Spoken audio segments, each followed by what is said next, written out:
Hi, welcome to a newest episode of Sports Talk Central. I'm your host, Adeep Mahmood, with my normal co-host Hunter, and today we're going to be talking some Virginia Tech football. They beat Georgia Tech 21-6. Some news about the World Series, recapping the first couple of games, and the NFL Week 8. So let's talk Virginia Tech. They beat Georgia Tech 21-6. It was kind of and Tootin left the game. Bayshell Tootin, running back, in a walking boot, but who knows if that's a high injury or minor or small injury. What were your thoughts on that game? So, the one main thing I really liked is that Virginia Tech found another way to win this year. A lot of their wins this year, the offense has really shown that they're blowing teams out, scoring all these points. This game, the offense really struggles, but it's the defense that carries the way. So it's good because for a team that they've been rebuilding the program these last several years, especially now year 3 under Pry, you need to learn how to win games differently. They still need to be a lot better with one-score games, but this is still also a step in the right direction because it's your defense that's bailing you out. Georgia Tech's quarterback, Zach Pyron, he was terrible in that game. I believe he finished 8 of 20 for no touchdown passes, and then that interception to, I believe it was Kelly Lawson. I don't even know where he was throwing that, by the way. And they bring in the third string quarterback, and he had a couple of good passes, but they still didn't really do much on the Virginia Tech defense. I thought Chris Marv, the defensive coordinator, was very much in his bag for that game, dialing up the right blitzes, dialing up the right coverages. Everything about his calls, for that game were really impressive. I thought that's actually one of Chris Marv's best games as the defensive coordinator was that game against Georgia Tech. Did the offense struggle? Yes, but I think a big part of that was because Georgia Tech was not going to let Bayshall Tootin beat them. They watched that film against Boston College. They saw what Tootin did, and they're like, we are not going to let him do anything close to that. They had 7 to 8 guys in the box every time because they knew they were going to give the ball to Tootin. And Tootin, for his credit, he still had almost 100 yards in that game, but they made Kyron Drones beat them. And they forced him to complete passes. He completed some, not all. I don't really think Kyron played that well, but you get that touchdown pass to Benji Gosnell. That was great. He gets the rushing touchdown, which is, of course, great. And then you get the Philly special, which is also awesome as well. I don't think Bowen called a poor game. I just don't think the players on offense executed as well yesterday. Again, I don't think Kyron played well. The offensive line, the run blocking wasn't as good. But also, again, kudos to Georgia Tech's defensive scheme because they were putting 7 to 8 guys in the box. So sometimes it's a bit harder to, run the ball in that situation. So again, they beat an ACC team by 15. They covered the spread. I'm happy with the win. I would much rather win ugly compared to losing pretty. You're 5-3, one win away from another trip to a bowl game. And now you'll have a chance to not only win this game against Syracuse, but if you win this and Clemson wins, there's a real shot that College Game Day comes to Blacksburg the next week. Yeah, I think again, this was more of an ugly win. I mean, the defense. This was a strong game by the defense. I mean, Tootin left in like that fourth quarter. Look, you're not going to score 30, 40 points a game. Sometimes you have to learn how to maximize your opportunities. They maximized it enough. But yeah, I mean that you kind of said everything about that game. And then I'm trying to look up the standings where they are, but they're 3-1 now in the ACC. That is actually huge for them. But you're right, like that Clemson game, if they can beat Clemson, if they can just take advantage, if they can beat Clemson and roll the dice, go and beat the rest of the ACC teams, they should be in a good shape. And they have to win out to have any shot of going to the title game. You also need, I believe, a result to go your way in the Pitt SMU game. You also need a result in the Pitt Clemson game as well. So their only shot is to win out. Every game moving forward here is an ACC elimination game. I hate playing up in that stupid Carrier Dome in Syracuse. That's still, I know Syracuse just got blown out by Pitt. That's still going to be a tough game. You playing under that dome is annoying. Kyle McCord is going to play better in that game, but we just have to hope that Bayshall Tootin is healthy because the offense only goes as far as he will take it. Yeah, because right now you got Clemson at 5-0 in conference, Miami's 4-0, SMU's 4-0, Pitt's 3-0, and we're 3-1. So, I mean, that's kind of where we are with that. And then Syracuse is 2-2. So if we can, especially if we can beat Syracuse and drop them down to 3 losses, that'll be great. Let's talk about the MLB playoffs. The World Series started on Friday. I think it started off really well. I thought game one started off really well. You had a couple of strong pitching performances between Flaherty and Garrett Cole. I know Flaherty had dealt with like that hamstring strain before the Giancarlo Stanton 2-run home run. It is interesting that in the postseason it seems like Aaron Judge has kind of struggled, and then Giancarlo Stanton's actually been better, which is good for Yankee fans out there. And then game two, that was less, and then it ended with, obviously game one ended with Freddie Freeman with a walk-off grand slam. I mean, that is the best way. That is probably I think he had like the most humble response in that moment. I thought that was great, and the fact that it was very similar to that Kirk Gibson home grand slam. That was great. And in game two, Freddie Freeman and Teoscar Hernandez back-to-back home runs for a 4-2 game by the Dodgers. Both games ended up being it ended with the bases loaded. One situation, one pitch, 4 runs. Another situation, one pitch, fly ball out. So, and then obviously, unfortunately, with Ohtani, he had the wrist injury, but seems like he's going to be it's good enough that he can at least try to play. But what's your takeaways from these first 2 games? The Yankees, man, they probably deserved a better fate from game one with the way they played. I thought they played great overall. Giancarlo I will Stanton. say this before you continue. I forgot one thing. As an Orioles fan, Yankee fans cannot complain about fan interference. They cannot complain about fan interference with the way that they benefited from that Jeffrey Mayer thing. And maybe I would have sympathy if they didn't give Jeffrey Mayer the key to the city. So they cannot say anything about fan interference whatsoever. That's fair. Taking that into account. I mean, the Yankees were great in that game one. I mean, Giancarlo Stanton was really good. Garrett Cole pitched a hell of a game. The bullpen was going strong. You get Ohtani out on one pitch, but I still like bring in Cortez there in the bottom of the ninth. I would have brought in Tim Hill with the way he's pitched this season. I think Aaron Boone kind of mismanaged that a little bit. And also walking Betts to get to Freeman. I mean, I know you like the matchup, but I personally would have just went for Betts. I mean, Betts has been fine during the postseason, but he's been swinging pretty early in a lot of these at-bats. I don't know. It's a tough decision either way. I would have just kept with Betts, in my opinion, and kind of roll your dice that way. But it was a great moment. You know, it was, you said, very reminiscent of the Gibson home run, went to the exact same place. The celebration was pretty similar. It was crazy in Los Angeles, and that was a great moment. You saw game two, they get the back-to-back home runs. Rodon, he still pitched fine for the Yankees, but the Yankees bats overall need to wake up a little bit more. Aaron Judge needs to be so much better. One of the best hitters in the game. He needs to come alive these next couple of games in New York if they want to tie this series back up heading into game 5, potentially in the Bronx as well. The next at least 2 games will be in the Bronx, and then game 5 will be in the Bronx as well, and unless the Dodgers sweep them. But it's gut check time. Judge needs to be a lot better, and the hitters in general need to be a lot better as well here. Yeah, so I do want to ask this question. So obviously, game 3. I'm not sure. I think still the Yankees could still interpret game 3 as game 3 if the Dodgers win tomorrow, right? And this is where the Yankees didn't take advantage. They had the advantage with Garrett Cole and Carlos Rodon. They had the advantage with those two. I like Clark Schmidt, but he's a good mid-rotation guy at best. I like Luis Gil, but he can be hit or miss depending on what he looks like. Now the Dodgers have the advantage because, again, the Dodgers, they can put a bullpen game now. In theory, if they were to win game 3, they could do a bullpen game in game 4 because Walker Buehler is starting tomorrow. They could do a bullpen game. That is something they can do.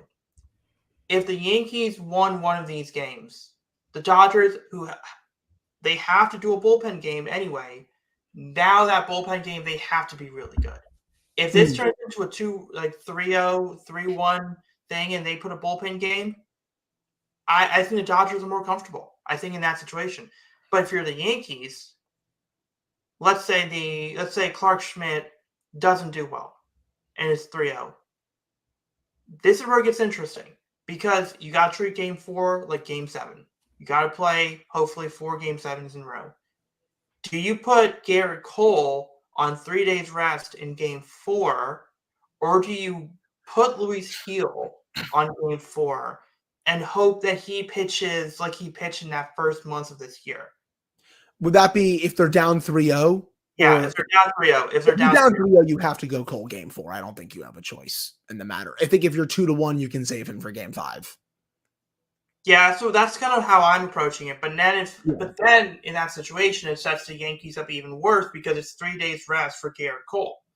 So obviously, even though he threw 88 pitches, you're not going to get the full Garrett Cole thing. So maybe it's Garrett Cole and Luis Gil, which then makes Rodon in a potential game 5 that much more dangerous. Now, Walker Buehler, I think this is going to be gut check time for Walker Buehler as well because he is also a free agent. He's going to be a free agent after this year. If he pitches really well tomorrow, then he can make himself a lot of money.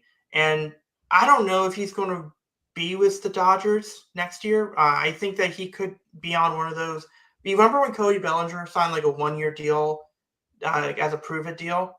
I think that's what they're going to do. I think that's what Walker Buehler's fate is going to be this year. And that's going to be really interesting there. But do you think this series goes to a game 6?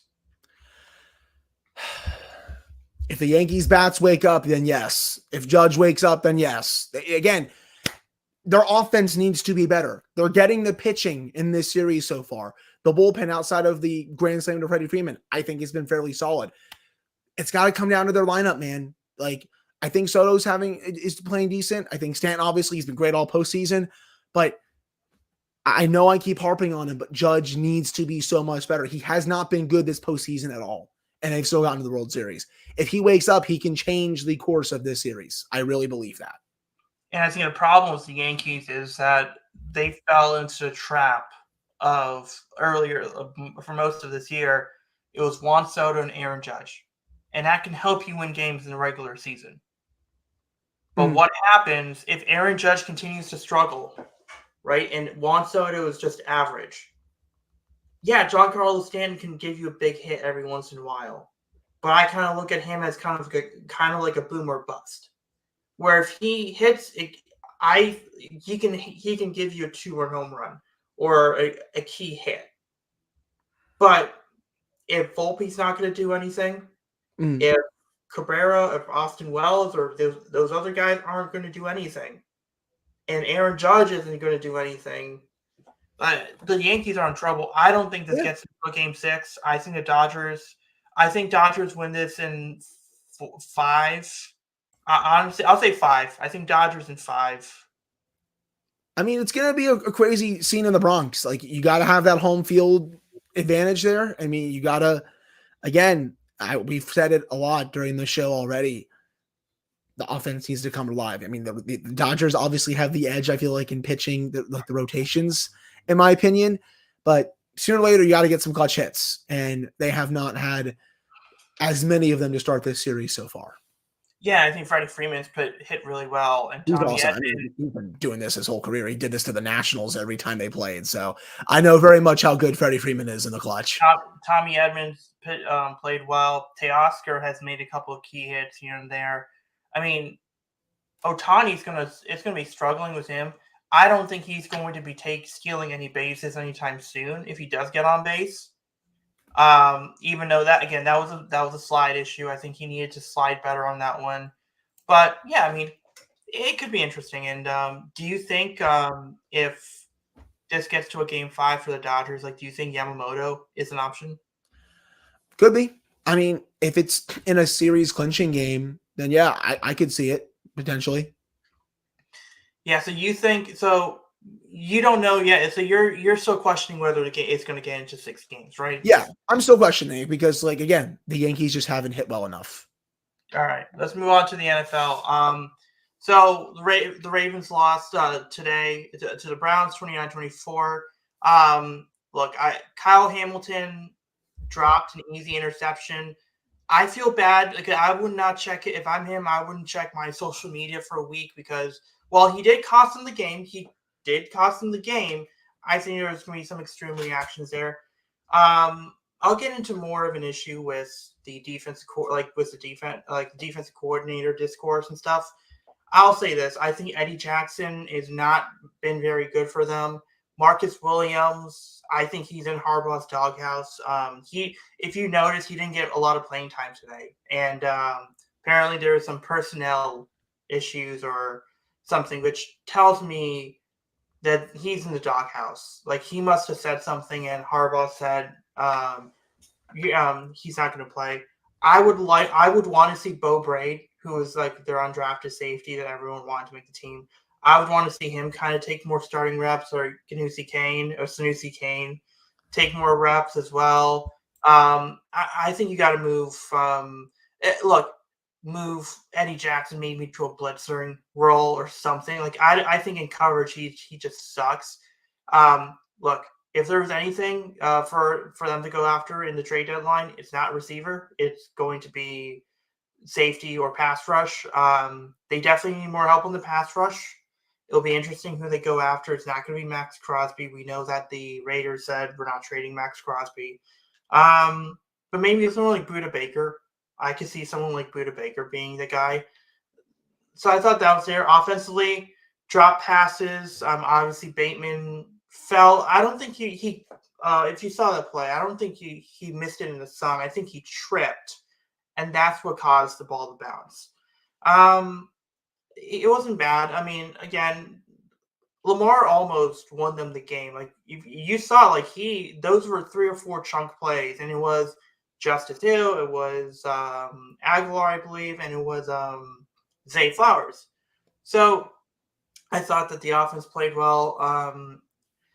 This is not a game you could blame Harbaugh on. I thought Todd Monken, I thought where the issues were the Derrick Henry and lining up to take the snap. I thought that was just being a little too cute on that one. I didn't think that was the play you should make there. I think that changed the game. Obviously, Tucker missing the field goal. Look, he was good the last few weeks. The wind was kind of made an impact. I think 50 yards and above. Look, the guy's in his 30s. Like, I think he's like 32 or 33 years old. Justin Tucker is kicking from 50-plus yards like Shaq in a Boston Celtics uniform right now. Yeah. Well, I mean, he's also made 50-yard field goals this year. So I do think that he can. I think with him, it's more of he needs to, as he ages, I think the technique he uses for the 50-plus yard field goals has to be different than what it was in his prime. But I do think he can be trustworthy to a degree. But I mean, look, they shot themselves in the foot. Before I get into something of a rant here with the discourse on Zach Orr, what was your thoughts on this game? I mean, my first thought is, I know the Cleveland Browns are not a very good team.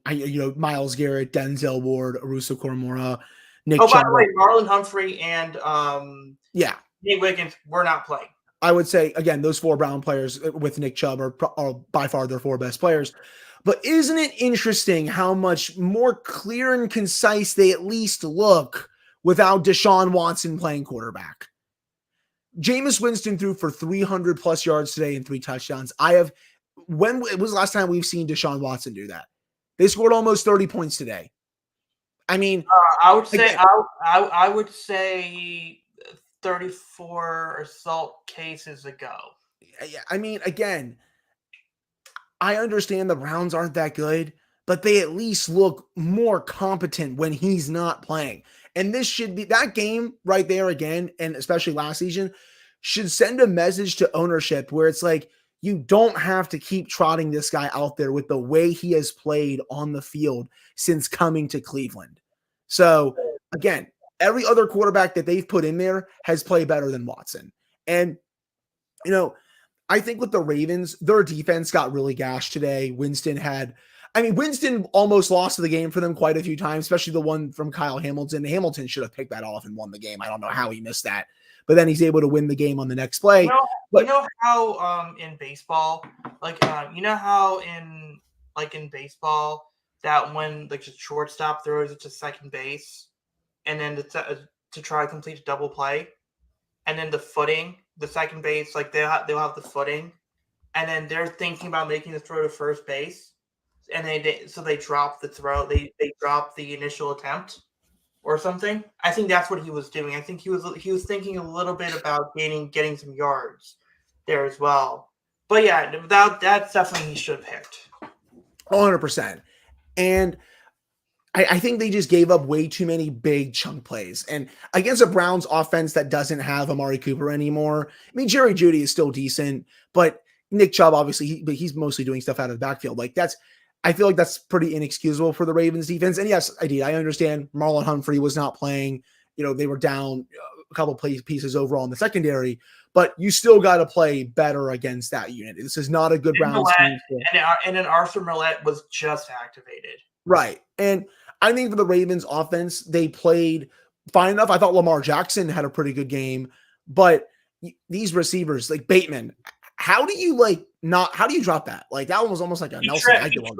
He tripped on that one. Yeah. I feel like his receivers were kind of letting him down all game. In my opinion, Derrick Henry continues to be a cheat code, but the Ravens are just an interesting team to me. They're 5-3, definitely one of the top contenders in the AFC, but 2 of their 3 losses are to the Raiders and the Browns. It's just kind of funny to me how that shakes out. But I think overall, when you take a step back and look at the AFC, there's 5 good teams. I think we can say that safely at this point. The Kansas City Chiefs, they're at number 1. I'd probably put Buffalo number 2. You can make an argument for whoever else at 3. I can just do these in any order. Houston, Baltimore, Pittsburgh. I would say those are the top 5 teams in this conference, and everyone else is kind of just average to flat out bad. Would you agree with that? Yeah.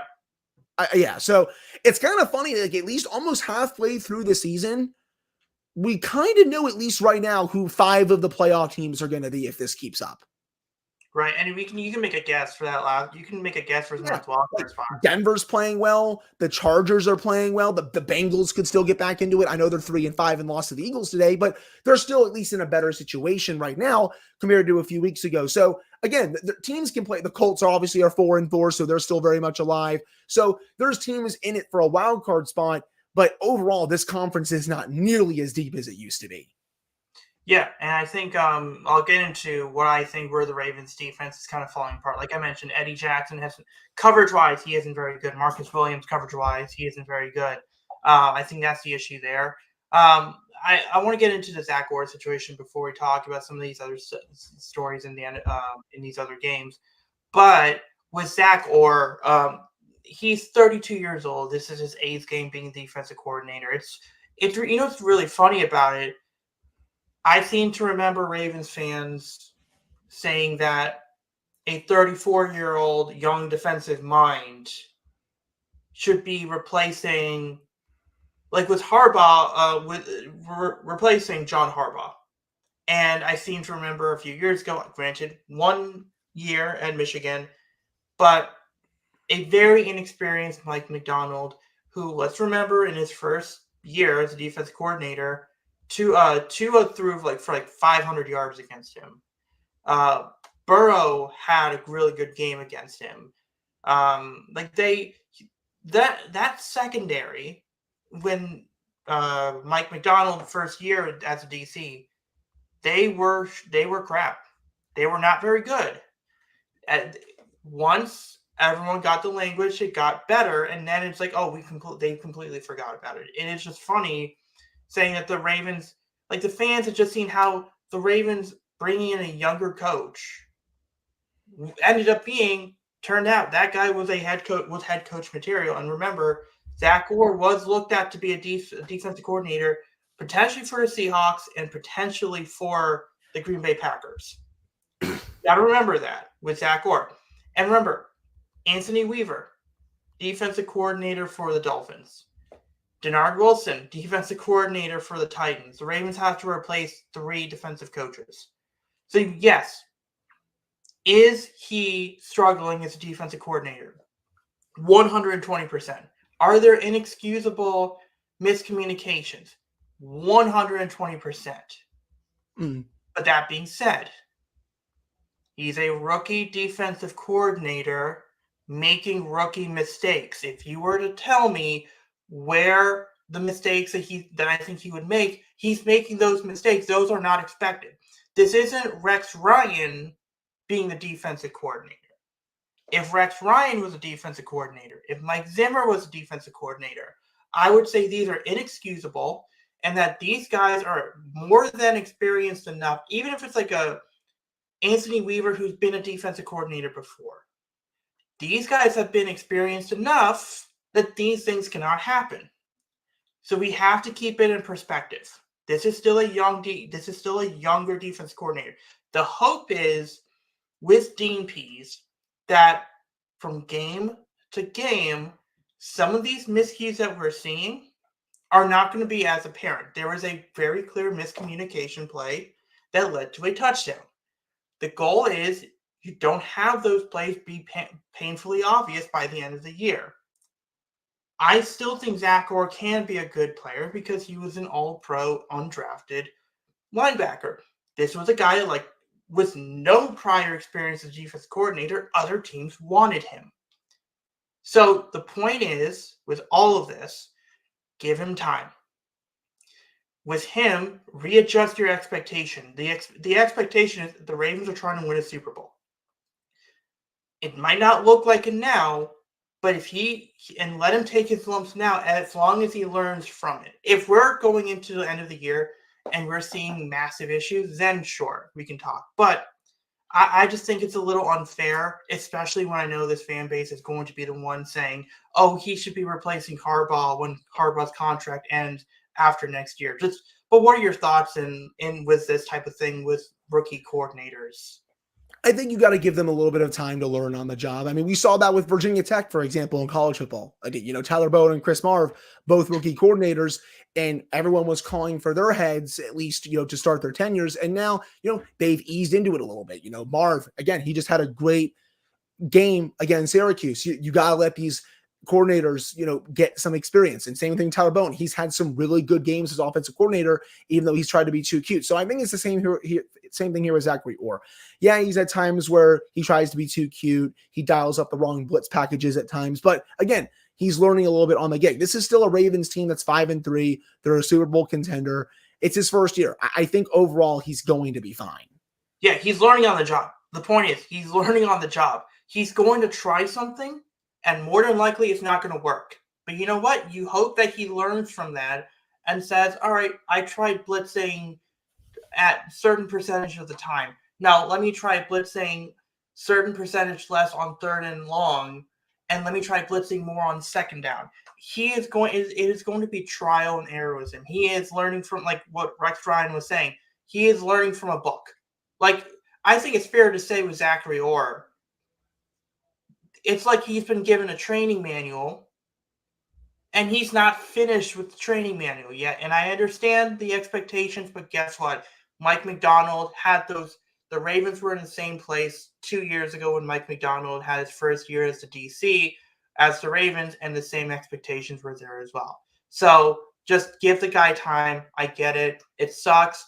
And look, hey, Zach Orr doesn't drop those interceptions. He's not the one rushing the passer. He's the one. And by the way, if you're saying that he needs to be fired because these guys are dropping interceptions, it's kind of a bit of an oxymoron because he's only responsible for the scheme. It's not like the guys have to catch. Like Kyle Hamilton has to catch that interception. Eddie Jackson, he has to turn his head and try to block, try to deflect a Njoku touchdown pass instead of playing coverage and then complaining to the refs about about a push off when one wasn't there.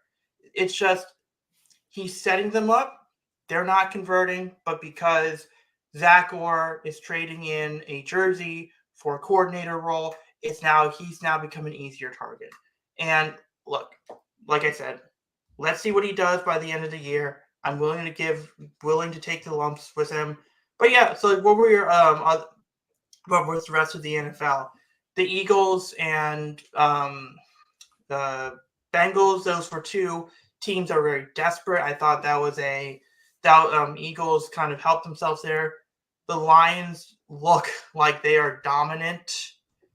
They're my pick to come out of the NFC right now. I think that's the best team in that conference. They are playing lights out, and that's a very dangerous team. You said about the Eagles. As long as they don't blow a lead in the NFC Championship game, we're good. They're good. Well, I don't think they'll have to worry about going to San Francisco for that game. I think the Lions, they have a real shot of getting the number 1 seed in the conference this year, so they might have every game at home. But they're dominant. The Eagles, you said it, they get the big win over the Bengals.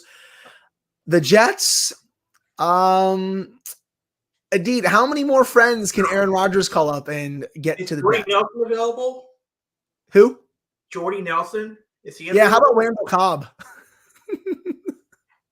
Just, again, that was the most Jets loss. They get a lead late, and then the Patriots go down there and break their hearts, even though the Patriots are not good this year. So, Devontae Adams, don't really know why you wanted to go play for the Jets, man. But hey, we're just two dudes just doing a fun podcast together. But that was a bad loss for them. I think their season is cooked at this point. Legendary witching hour. You know why Devontae wanted to play with the Jets? Yeah. I'll tell you why. So him and Aaron Rodgers could do those Taco Bell commercials together. Oh, yeah. Devontae Adams. Those are good too. I mean, it was also just a great witching hour day. That Colts-Texans game was really good as well. Texans get that big win there. But again, that was a really fun 1:00 slate of games. Also, that Cardinals-Dolphins game was tremendous as well. The Cardinals were able to get that win late. Good to see Tua back. He slid a couple of times when he was running. That was great. I just hope that he's all right, man. That's my main thing for Tua. Yeah, and I just saw this on Bleacher Report. I don't know the context of it. Seahawks teammates are fighting on the sidelines as the Bills lead. Well, it's also pouring down rain in Seattle right now, so maybe the weather is doing part of it. But I don't know. The Seahawks had a really good start to the season, but they've been kind of faltering a little bit as of late. Yeah, the Bills are up 17-3 on them right now. The Seahawks, they'll be in a fight, I think, the NFC West this season, it's really not that great. Like the Rams are 3-5, the Cardinals are 4-4, the Seahawks are 4-3, and then the Cardinals are 4-4. Or so the Niners are 3-4 as well. So yeah, I got all of them. I thought I messed up for a second, but like they're very much in this divisional race. But whoever comes out of this division, it's not been a good start for like a dominant start. Injury. Like 2 teams were hurt with injuries as well. So, also Travis Kelce, first touchdown of the year in the Chiefs-Raiders game. So those, and then also right now, Commanders up 9-0 against the Bears in the matchup between Jayden Daniels and Caleb Williams. I can't really think of anything. I can't think of anything else. We already Packers, Jaguars didn't really see much. There was a really dirty play did you see the dirty play during the Saints-Chargers game today? Saints lineman was trying to rip off Justin Herbert's leg, it looked like, after he threw the ball, he just almost like tried to take his leg off, and it was a really dirty play. That play should be a suspension. Yeah, and then also we're going to end the show with some other notes on the some of the trade deadline stuff. Obviously, we did have who's the receiver that was traded? Did you do Amari Cooper? Oh yeah, no, we did Amari Cooper. DeAndre Hopkins to the Chiefs. Yeah, that was the one. I think he's going to be a great third down red zone target for him. Like if you block off Travis Kelce, then you have DeAndre Hopkins there. He's not going to be a burner, but that's where you have Xavier Worthy. If Rashee Rice comes back healthy, you got him doing that. I think it's a good move. I mean, granted, I would have been more. I would have said the fixes in more if they got Cooper Kupp. Like if it was Cooper Kupp that they got, and apparently they were trying to get Cooper Kupp. They just wanted. They called them. I know the Steelers also have called about Cooper Kupp, but I don't think the Rams are too interested in this right now. I think, but I think with the Chiefs and Hopkins, he can run any route, he can make any catch. It's a move they needed to make considering all their injuries at wide receiver this year. And they got to get Patrick Mahomes going a bit more. I understand the Chiefs are undefeated this year, but a good chunk of the reason why is because their defense is one of the top units in the league. Patrick Mahomes has not had a good year this year. I mean, let's just be honest about it. He's below water in touchdowns, interceptions. His completion percentage is fine, but he has more interceptions than he has touchdowns this year. So again, they got to get him going a bit more. And if they do that, they're going to be even scarier heading into the playoffs. And I still think they're probably going to come out of the AFC again. But really good move by the Chiefs. What are your thoughts on right now with Steelers? Like, what receiver? Like, do you think it's like Thielen, or do you think it's someone like Adam I saw Adam Thielen that they're looking at. I'd love to get Cooper Kupp, but I don't think the Rams are going to do that at this point. You know who I'd go after? Jacoby Myers from the Raiders. If they want to sell him off, I'd give up a third for him right now. I think he's a perfect player that can be a good number 2 on this team.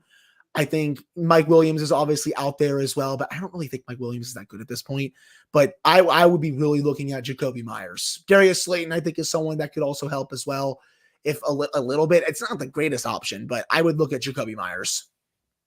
Man, I think Mike Williams needs to go to a team like the Rams.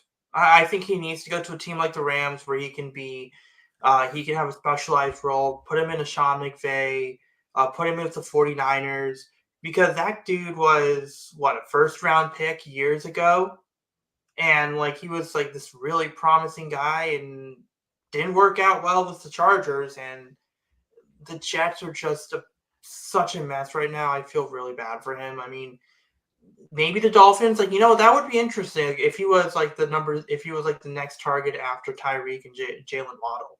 That would be an interesting trio. I mean, but man, Mike Williams needs to go to a place where there is. I feel like he needs to go to a place where there's a Shanahan or a McVay, kind of like a Shanahan or McVay. He just needs to be in that type of place.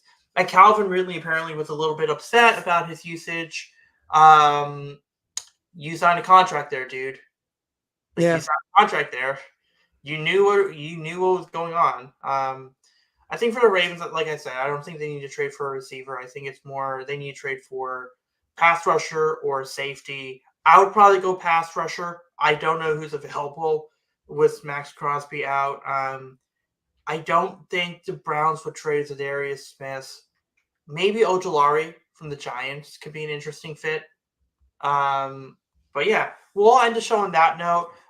Next week we should know by the time we record, we should know who the World Series winner is. We'll recap the remaining games, and then we'll talk about Week 9. right. Yeah, sounds good.